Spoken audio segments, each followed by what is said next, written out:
Welcome back to the Tomb of Illumination. This is a series of videos explaining everything you've ever wanted to know, basically. Anyway, check out video 1. It finished abruptly, so I'm just going to move straight on. We were just getting up to the point of explaining the ecliptic plane. So you have to imagine the ecliptic plane. Like I say, go back and check out video 1 first. This is video 2, okay? The ecliptic plane starts with the centre black hole. So you imagine the centre black hole is the centre of a horse racetrack. So you've got the racetrack around it, okay? Well, the first horse on the racetrack, right on the horizon of the black hole, is the Sun. Okay, and then you have all the other planets all the way out to Saturn. And in my lectures I only speak of the five planets. Mercury, Venus, Mars, Jupiter, Saturn, okay? And of course, then you've got the Moon and the Sun. So you've got the Sun on the horizon of the black hole, and which means it will be the fastest horse on the track. He's got the shortest route. So he will be the fastest celestial body in the night sky. This is something you haven't been taught. You've all been led to believe that we are a spinning ball flying around the Sun. No, we are not. The Sun moves. So if you know anything about electrical engineering or electrical mechanics, whatever, and magnetic fields, is a moving electrical current creates a changing magnetic field. And a changing magnetic field creates the moving electrical current. So look at it that way. This is why the Sun moves, because there's a changing magnetic field. This is the changing magnetic field. When it comes from the south, passes down through the earth this way, up to the north, over to the Tropic of Cancer, down through the earth this way. Does not pass over, like you've all been led to believe, or your Freemason science fraternity. No. Go back and check out video 1. So I'm about to reveal a lot of divine information that's never been revealed before. So you must go back to the start and then follow on through, okay? So I've explained the ecliptic plane. So the Sun is right there on the horizon of the black hole. There's the black hole. And it goes around like this, because this is the Milky Way, right? I spoke about this in an earlier video. That's the Milky Way and the Sun sits in it. And there's your Sun. It's always pointing directly across the black hole. So that's your daylight. There's your night side, okay? This is day and night. If it's turning like that, you'll get a day and night, won't you? If the Sun's always facing the centre of the hole. There's your day and night. Okay, so we've got that out of the way.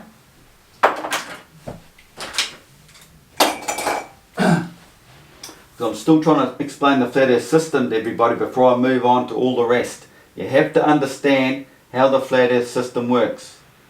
Okay? So there's your Milky Way from the centre Arctic, comes over to the tropical region where we see the Sun. But that's only an image. Everything in our night sky is just an image. A projected holographic image. It's a second state described in Plato, I think it is. First state is back here. This is the truth. This is why they say, once you go through your spiritual enlightenment, you know the truth. You know the truth and the way. But you don't understand all this. This is all false. This is regarded as hell. Because the dual system, good and bad, built on lies, and you have a choice. Go with the good or go with the bad. Okay? The dual system. Be up here with a connection to heaven, or stay down here at your dung gate and dwell in hell. Believe all the lies and rubbish, or ascend above it all and find the truth. You have to open your mind to get to the truth. It comes from the heart and the mind in alignment. Okay? This is the dual world of our existence. Heaven and hell, basically. Heaven and hell. The dividing line is earth. So earth is made of a dual system. what science calls the gravity, but that's another big story of total BS, but I'm not going to get into this series, okay? So Earth's a flat plane of inertia with two forces that create it. And the two forces that do it, or the two forces, negative and positive, creating the plane of inertia, where they've come together, met equilibrium, and gone boom. As soon as it finds equilibrium, boom, place of rest, perfection. Earth is the place from perfection. The sun is created from perfection, holding all the frequencies, the perfect resonant frequency. Okay? That's why we all exist. In the perfect situation. But expressed out into a dual system where you have choices. Now, so understanding the Milky Way moves all the way around. So there's one end. Okay, let's backtrack a bit. It's a dual system, okay? So you have double. We have a system in the north and we have a system in the south. So we will see a sun in the south and we can see a sun in the north. They don't tell you that in science, but it's a fact. There's a Milky Way coming out of the south to the Tropic of Capricorn. There's a Milky Way coming out of the north to the Tropic of Cancer. And at some point of the evening, in the right season, these two align. Right between or either side of the tropical gap. Between the dielectrical gap. Dielectric, capacitor plates, if you understand electrical engineering, capacitor plates, the dielectric gap, the EMI or EMF. The EMF is created, the electromagnetic force is in here. That energy that's in here gets fed back into here to feed the whole system of our existence. You have to understand this. This feeds this and this feeds that. It's a two-way system, but that's how our Earth works. It's a counter force. Our whole realm is a counter force, a dual system. So you can come out to our system and you have a dual system, but we are part of this other system. So there's a duality there, but then because we've been created from the creation, we have to imitate it. So we now have our dual system. And because we've been imitated, that's our black hole basically. You could say that's the black hole. It comes from in here. Right in there is the black hole, you could say. Well, it is, but you have to understand it. And there's the horizon. All the action is here. The capacitor plate has all the action right there. The two fields, the north and the south fields, magnetic poles, are there, all rearing to go. Woo, woo, all the energy. But they can't cross this dielectric plate, capacitor plate here. So they find the easiest route and shoot straight to the ground and go across this way. It's the avoidance zone. Some of you have been following magnetics, avoidance, convergence and all that through Ken Wheeler's magnetic videos. Understand that. The avoidance zone. That's basically the black hole. There's no action in the middle of the black hole. It's a place of rest. All the action is around its horizon. But it's all spinning the same way. Our whole universe rotates in only one direction. It takes a bit of thought to understand that too, because you'd be totally fooled with the science. The two forces go in the same direction. That's going deep. Just trust me. I've explained it in a lot of other past videos. Okay, so have I got the flat earth design out of the way? Understand that. So that Milky Way moves around over 24 hours.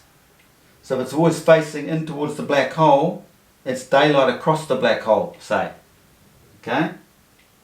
And the back side is the night side. And that's where we get the full moon. So you've got the sun in here facing the centre of the hole. Then this side's the dark side. It's Sagittarius A. You look at the sun, the back side of the sun and the Milky Way. There's the Milky Way. And behind here is when you get the full moon, because the full moon is spiraled out from around the centre where the sun is, right out over the days, right out 14 days, it's full moon. Right out here behind the sun. Well, look, it's fully illuminated, isn't it? The sun's facing that way. Hey, is the moon self-illuminating, or is the sun illuminated it? Well, it's self-illuminating. The part of the moon that you see is the part the sun is not aiming at. This is how we get our phasing. So and what happens is the sun, because it's quickest, like I've just told you earlier, the Milky Way races around and it laps the moon over a month. So imagine as the Milky Way is coming around, getting closer towards the moon is being pulled back into the sun. So when the sun finally catches up, the moon has come right back into the face, because the face of the sun now, it's right there in the daylight side of the sun. That's new moon. Do we see it? No. The sun has dissolved it basically. It's in the face of the sun and the light of the sun. That's your new moon. And then the sun moves on. Then you start exposing parts of the moon that aren't blocked by the sun. You start your crescent and then off it goes. So the sun races ahead, leaving the moon behind, and as the moon's being left behind, it starts moving out in the ecliptic plane to eventually get out to there where Saturn is somewhere and become the backside of the Milky Way.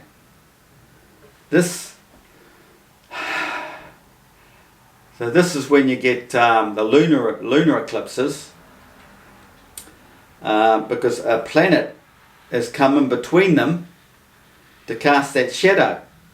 That's another story. It's all explained in this whole model, but we won't go there. But if the sun's on the other side facing into the new moon, is your solar eclipse, because there's a Mercury has come in alignment with the two. It's always a trinity. Okay? Excuse me. So we won't go into eclipses in this video either, okay? It's been done before. I can expand on that later. So I think I've explained the whole flat earth model, hopefully. The torus field, a donut, with the centre we cannot get to, okay? But you've got to realise out in our realm it's a two system. It's got a gap, tropical gap. I had a model which is not up here at the minute. So we'll just delve a little bit into what's actually happening back in here in creation. It's a vortex, right? So a vortex is always turning, and because there's already a circle here, there's already a rotation. Like I could show you a trumpet. Well, it's already round, isn't it? It's already a trumpet. It's already shaped rounded.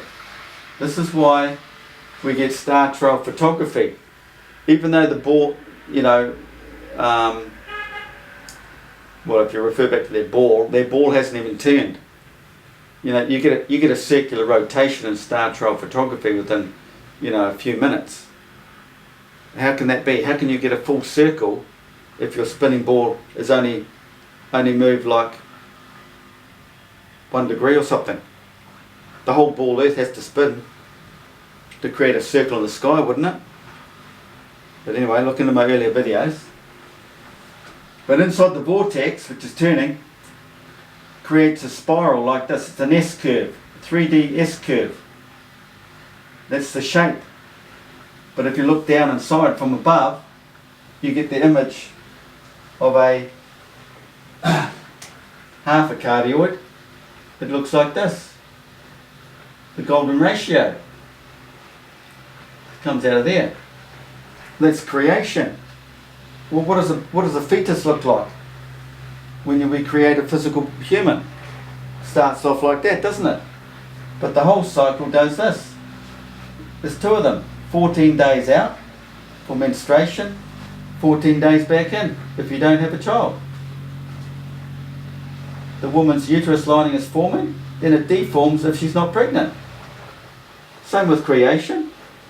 14 days, 14 days, 14 days, and the rest is lost in here. Look, it's lost in there. This is why we have the sidereal month and the... What's the other one? Can't remember. You know, the 27.143 or whatever it is, and you've got the 29.52. Because 29.52 is the whole month going around like that. This one is if you just take it in relation to the stars. You've just got the circle here. Okay?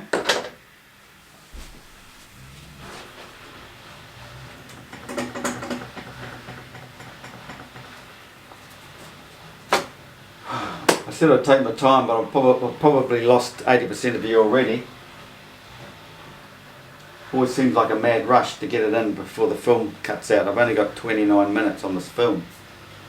So I think I've explained the flat earth system enough. I hope. Southern hemisphere. No, we'll go a little bit further. Understanding the magnetic field proves you do not live on a globe. And it's to do with the sun's analemma. It's basically like that if you look at the whole flat earth system. But of course we're only assuming it's just inside the tropical region here, right? Celestial tropical gap. But in reality it's over the whole earth. Okay? This takes you back to man's arc of horizon again. What man is seeing? He's seeing his own image. Every man on earth has one of these, so every man on earth is going to have his own separate image. This is why we cannot detect the distance to any celestial body, because it depends on the observer. And as the observer moves, so does the sky. It'll go over his, as he moves that way, it goes down on his horizon as he moves away from it. As he gains on it, it starts coming back up and over. Right? It just moves like this. But at the same time, you've got to realise the sky is moving. It's the ether. That's because of this vortex in here. It turns the whole image. The whole image of our night sky, it comes up out of this vortex, okay? All the stars are in this turning vortex. As it turns, we get the northern hemisphere, star rotation. It's all there. But that is parabolically mirrored out to the southern field because the southern field's curved. There's no solid barrier. It's all built on pressure gradients. Because imagine it's the flux of Earth, remember? It's just magnetic flux. And we exist in that flux. But you've got to consider the flux as being just pressure. Air, gas, but it's all based on pressure. There's nothing firm up here. A lot of flat earthers think there's a glass dome or something. It's ridiculous. There's nothing solid above our existence. Nothing can ever hurt us because all the stars, all the celestial bodies are all holographic projections moving in this formation due to this S-curve pattern. They spiral up and go back down. Spiral up, go back down. So we only see them go one way over half the night, and the other half of the cycle is during the day where we don't see it. So that's another thing you have to understand is man's arc of horizon, his view of the world is like a mini-me version of what's happening over the whole earth. So you're only getting your mini-me version, but within that mini-me version is actually the bigger picture that goes right over the earth. So the big, like the sun's analemma like this. This is how the magnetic field works on our earth. But you're only getting your little image in your little arc of horizon, thinking it's right there in the tropical gap. No. It's an exploded overall view. Okay, let's get going into the SIRIUS. Okay. Now, Now, referring to our arc of horizon, now everything passes over our arc of horizon at night, starts in the east, flows over, finishes in the west. And at a particular time of the year, we see Orion's belt come up. We see it come up from the east, go over us to the west. So it starts off pretty well vertically. Over our arc of horizon, to become horizontal. That's your zenith. And then later on the season starts coming down again vertically to the west. This is Orion's belt season. It is also the Milky Way season, because the Milky Way season incorporates Orion's belt. The Milky Way here comes over and attaches basically to Orion's belt, or thereabouts. It actually swings around to there, Sirius. So the Milky Way swings around, catches the Orion's belt, and finishes at Sirius. Finishes there. I'm going to wait for the end of the series to give you the punchline, okay? The most divine information ever. So, let's go over a few things I've written here. What have we got? So, what we have is Sirius on one horizon and Antares on the other horizon. Okay? So Sirius is a blue star. Antares is a red star. Okay? This is the start of the perfect season of all of man's existence. So I've drawn it there. It's gone down now. It's about to finish. But it's when that arrives from the east and flows across your sky is the most divine period in all of human existence, okay? Now that arriving is a blue pill. Antares is the red pill. So you've all led to believe that the red pill is the good pill and the blue pill is the bad pill, or if you want to stay in your dung gate. No, like most things they've done on this earth, it's just the hierarchy. They've flipped everything. You want the blue pill because the blue pill is the arrival of reality, the truth and the way that comes from the godly system. It's the start of the godly season. Because once Antares, the red pill, gets to here, that's the end of it. You want to suck on that, you're going down into Hades.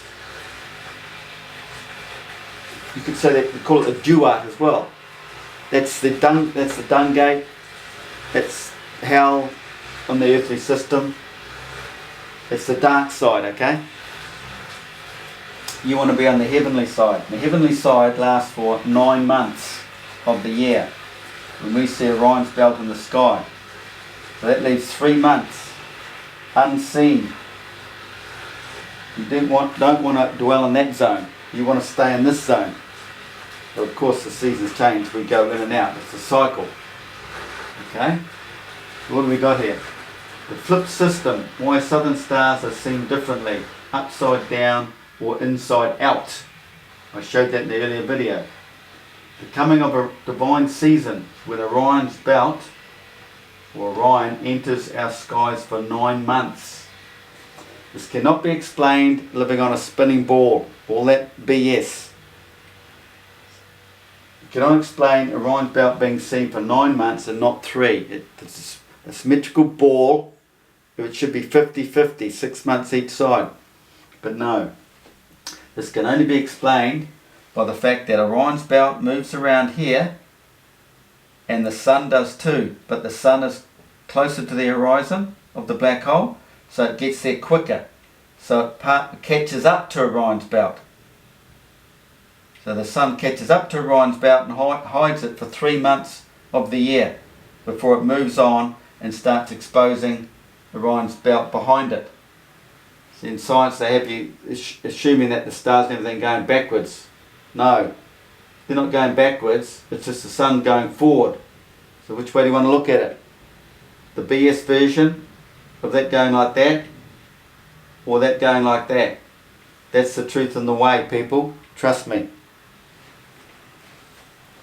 Sirius is the arrival of the Milky Way, and followed by 3 wise men, Orion's belt, the start of the holy season, all of religions allude to.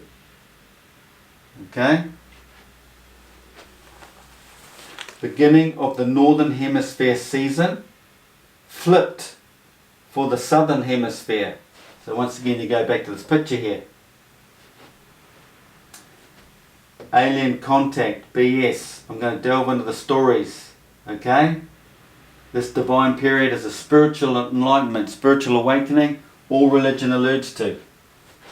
It's the waking of man's consciousness. This is why they say aliens came down and they taught us how to do this and taught us how to do that and blah blah blah. No, these enlightened ones have been downloaded with the higher frequency, and they have brought forth the divine information, which we're always evolving. We're going through the whole zodiac sign, evolving.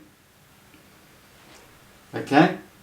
So NASA, the Freemason, that want you to think that we are the modern intellectual man of all time, which is a load of rubbish.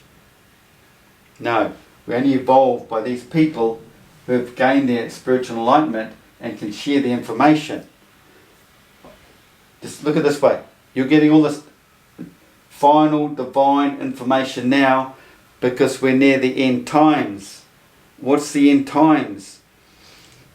Well, you only have to pick up a Bible, and who is the last prophet? John. Before what? Before Revelations. It's the end of the book. Revelations, revealing the whole truth and nothing but the truth. It all comes at the end. So John must be represented by Pisces, because the whole Jesus story represents this whole divine ending. It's like the totality of the Bible all brought together. All accumulated. And this is probably why I'm giving you the whole accumulated story of everything. So it's all come about from the end now. We've come to the end times. And the end times is a divine occasion. There's nothing terrible about it at all. It's exposing the truth. Like 669, not the devil. That's all in story form for those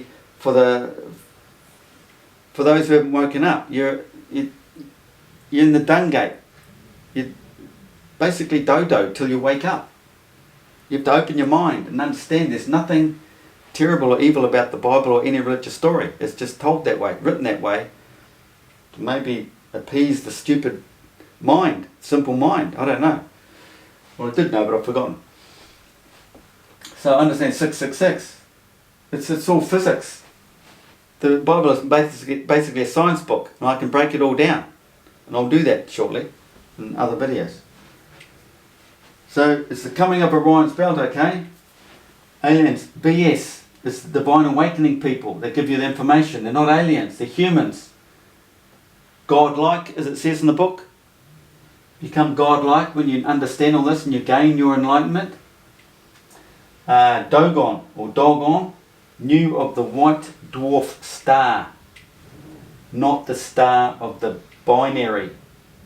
So we're going to get into these mythological stories and explain more about this. Okay? Look at the Sirius Mystery by Robert K.G. Temple. Okay, so he basically brings this alien stuff into it. If you've read that book, check it out. But he delves into what I'm about to delve into, but except I'm giving you the truth. He's got the scientific imaginary stories. He's not talking about the godlike humans that have gone through their enlightenment and received the higher frequencies now. What it's all about. Rise up. You get the high frequencies. You have to get up here to get your frequencies. Stay down here in your dung gate. You dwell in hell. You don't receive the higher frequencies. You're totally ignorant.